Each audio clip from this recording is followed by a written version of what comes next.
Mesdames, Messieurs, chers collègues, bonjour. Nous sommes le professeur Adoubi Kassé Anissé et nous avons l'immense honneur de vous présenter le certificat de prise en charge de l'hypertension artérielle que nous allons organiser ici au sein de l'Institut national de santé publique en collaboration avec nos confrères, le professeur Boka et le docteur Malik Simon. Alors, quel est le rationnel de cette formation? Vous savez que l'hypertension est la première cause de mortalité dans le monde, premier facteur attribuable, et plus encore dans les pays en voie de développement à revenus intermédiaires. En Afrique, l'hypertension artérielle a une prévalence très élevée et a la prévalence la plus élevée dans le monde.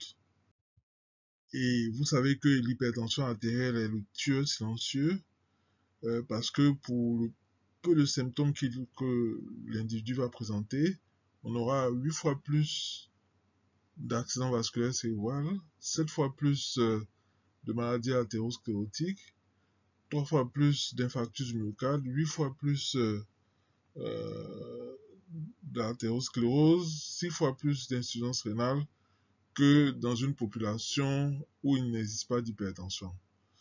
En raison donc de ce facteur de risque donc de maladie cardiovasculaire élevé, il y a des mesures à prendre en charge.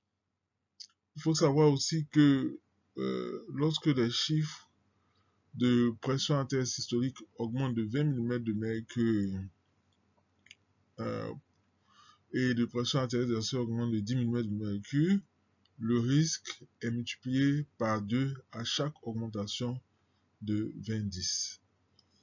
Et ce qui explique pourquoi l'hypertension artérielle est donc un gros problème de maladie cardiovasculaire. La bonne nouvelle, c'est que lorsque on prend en charge l'hypertension artérielle, alors on diminue de façon importante les risques de survenue de cette affection. Ainsi, lorsqu'on baisse seulement de 12 à 13 mm de mercure la pression artérielle, les AVC diminuent de 37%, les maladies coronariennes de 21% et les décès cardiovasculaires de 25%, ce qui est énorme. Et donc, il y a un bénéfice à prendre en charge d'hypertension artérielle. Mais le problème, c'est quoi? Le problème, c'est que dans le monde, l'hypertension artérielle reste mal contrôlée. Reste mal contrôlée avec des chiffres, la plupart des cas, en dessous de 20%, entre 20 et 30%, quelquefois 40% dans les pays en voie de développement. Et en Afrique, on a seulement 7% de personnes qui sont contrôlées. Alors, les sociétés savantes, l'Organisation mondiale de la santé, la World Health Federation, se sont penchés sur ce problème et ont commencé à réagir depuis plusieurs années. Et c'est pour cette raison qu'on organise le 17 mai les Journées mondiales de l'hypertension pour nous faire réfléchir encore sur comment lutter, comment prévenir cette maladie. La World Health Federation a mis en place une feuille de route qu'elle a mise à jour en 2021 pour la prise en charge de l'hypertension artérielle.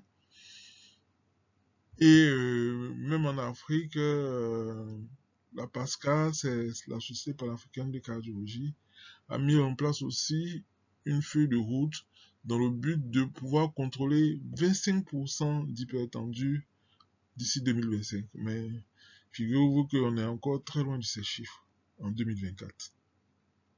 Alors, toutes ces sociétés savantes et ces fédérations mondiales s'accordent pour dire que il faut renforcer les capacités des patients, mais aussi du personnel soignant concernant la prise en charge de cette affection. Et c'est sur cet aspect que nous, en tant qu'enseignants, nous avons rebondi pour penser à réaliser ce. Pourquoi? Parce que Pour un problème de santé publique, le volume d'horaire dans l'enseignement de l'hypertension artérielle est faible dans nos facultés. Nous avons que 2 heures en 4e année pour former les étudiants sur l'hypertension. C'est vrai qu'au cours des stages, ils peuvent aussi être formés, mais vous savez que ce n'est pas suffisant. La formation théorique n'est pas suffisante. La formation pratique non plus n'est pas suffisante dans les facultés de médecine. Et la mise à jour de connaissances se fait de plus en plus vite. Et ce que vous avez appris à la fac est complètement dépassé au bout de 5 ans. Les stratégies anciennes concernant la prise en charge ont échoué. Et donc, si vous maîtrisez seulement que ces stratégies anciennes, vous serez dépassé dans la prise en charge de l'hypertension artérielle. Et les mises à niveau sont rares, se font généralement au cours des enseignements post-universitaires auxquels n'assistent pas beaucoup de médecins après leur formation. Alors, nous avons donc monté cette formation sur la prise en charge de l'hypertension artérielle avec pour objectif d'améliorer la prise en charge de l'hypertension artérielle par les apprenants, les médecins en milieu urbain et en milieu communautaire. Et de façon spécifique, il s'agira de former au moins 100 médecins généralistes et non spécialistes à la prise en charge de l'hypertension artérielle dans toutes ses formes, de proposer une prise en charge actualisée et de rendre les médecins immédiatement opérationnels à la fin de leur formation. Alors, quels sont les résultats attendus au terme d'une ou 2 années de formation? Nous attendons au moins 100 médecins formés à la prise en charge de l'hypertension artérielle immédiatement opérationnelle. Et cela aura pour impact une diminution de 20% des complications de l'hypertension artérielle dans les régions où les médecins sont formés. Donc, si vous avez des médecins qui sont formés à Zonien, dans cette région-là, il devrait avoir moins de complications liées à l'hypertension artérielle à cause d'une amélioration de la prise en charge. Quelles sont les cibles? Ce sont donc les médecins généralistes et les médecins spécialistes, mais non spécialistes en cardiologie, qui sont intéressés par cette formation, notamment les diabétologues qui reçoivent beaucoup d'hypertension artérielle et les médecins du travail, pourquoi pas. Alors, comment nous comptons réaliser cette formation? Nous comptons réaliser cette formation selon 3 modes. D'abord, des cours entièrement en ligne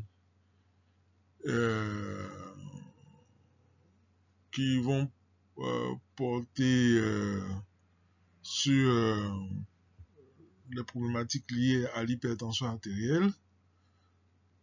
Ensuite, une pratique menée sur le terrain. Et puis, des cas cliniques. D'accord? Les cours en ligne seront au nombre de 16. On aura 16 séances de cours en ligne en 8 semaines, soit en moyenne 2 séances par semaine. Et à la fin de chaque séance, nous aurons une évaluation obligatoire. Les cours en ligne seront de 45 minutes à 1 heure par chapitre. Et ils seront faits 2 fois par semaine, comme je l'ai dit. Et cela correspondrait à une charge de travail d'au moins 4 heures. 4 heures, pourquoi? Parce qu'il y a le travail personnel qui sera fait pour la compréhension du cours. Il y a des activités qui seront demandées, qui ne sont pas évaluées. Et puis, à la fin du cours, il y aura une évaluation. Et dans le cours que nous ferons, on aura aussi un cas clinique qui sera évalué par la suite ou qui sera présenté par la suite au cours des séances de cas cliniques. On aura aussi une documentation et des références bibliographiques, soit à la fin du cours, soit on donnera, on mettra à disposition donc des apprenants un certain nombre de documentations pour leur permettre de bien appréhender les cours. Et dans le cas où le cours ne sera pas compris, On utilisera donc un chat pour répondre aux questions. Et s'il y avait des questions qui devront s'ajouter, qui s'ajouteront, qui devront s'ajouter, nous serons aussi à leur disposition à travers le chat. Alors, l'évaluation est théoriquement de 30 QCM réalisée en 12 minutes et l'étudiant devra valider au moins 75% de bonnes réponses, soit avoir une note d'au moins 15 sur 20 pour passer. Il a 3 tentatives à sa disposition pour pouvoir réussir ce passage. Concernant les cours en ligne, nous aurons donc 2 cours de définition, généralité et épidémiologie. On aura 2 cours de diagnostic. On aura 4 cours de forme clinique qui va porter sur le diagnostic et la prise en charge de ces formes cliniques. Et puis on aura 8 cours sur la prise en charge générale et spécifique de la maladie hypertensive.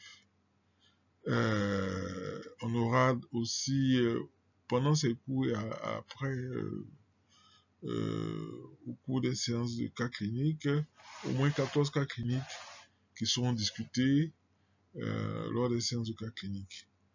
Et puis, on aura 2 semaines de stage avec pour objectif de prendre en charge de façon autonome au moins 20 patients hypertendus.